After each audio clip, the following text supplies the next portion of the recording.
Bonjour Pierre Aski. Bonjour Nicolas. Pierre, vous revenez sur l'affaire du ballon chinois abattu par les Américains. Oui, le plus inquiétant dans cette affaire, ce n'est évidemment pas le ballon, mais le symbole qu'il incarne.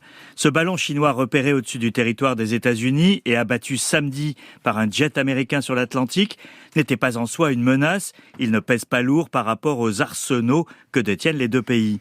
Mais ce ballon presque désuet en est venu à incarner aux yeux des Américains la menace chinoise dont ils entendent parler jour et nuit. Cette menace était jusqu'ici abstraite ou lointaine, autour de Taïwan ou dans les semi-conducteurs. Elle a maintenant un visage sous la forme de ce ballon lunaire apparu dans le ciel du Montana et de ses silos nucléaires.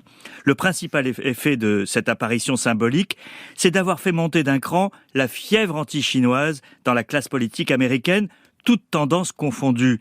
Un unanimisme qui a pesé lourd dans la décision de la Maison-Blanche de repousser le voyage à Pékin d'Anthony Blinken, le chef de la diplomatie américaine, au risque de laisser se dégrader une relation déjà tendue. En quoi ce voyage était-il important, Pierre ? Le déplacement d'Anthony Blinken, qui aurait dû se trouver aujourd'hui même à Pékin, aurait été le premier d'un secrétaire d'État américain en Chine depuis 2018. Il avait été décidé lors de la rencontre de Joe Biden et du numéro 1 chinois Xi Jinping en marge du G20 de Bali en novembre. Le but était moins de rapprocher les points de vue que d'apprendre à gérer ces désaccords et la rivalité entre les deux géants du XXIe siècle, alors que tant de foyers de tension existent entre eux.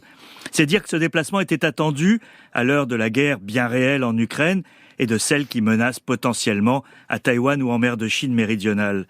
Le risque aujourd'hui avec ce report est de prolonger la nervosité dans les rapports sino-américains, alimentés chaque jour par son lot d'accusations, de soupçons ou de menaces. Ce ballon, Pierre, risque donc d'avoir de sérieuses conséquences. On peut se demander, Nicolas, pourquoi la Chine a pris le risque d'envoyer ce ballon au-dessus des États-Unis au moment où devait reprendre un dialogue si important pour la relation entre les deux pays.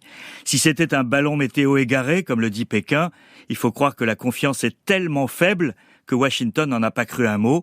Si c'est bien un engin espion, le pouvoir chinois aura commis une lourde erreur. L'analyse des débris que la marine américaine est en train de récupérer permettra vite de trancher.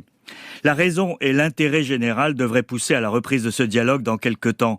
Mais le climat s'est durci autour de la Chine à Washington et rend plus difficile encore la recherche de compromis. À Pékin aussi, la réaction chinoise joue sur la fibre nationaliste, même s'il n'est pas sûr que l'opinion suive si facilement. Cet épisode montre en tout cas tous les dangers de ce climat délétère. Un ballon au-dessus du Montana peut avoir des répercussions à des milliers de kilomètres de là, autour de Taïwan par exemple. Attention aux engrenages incontrôlés.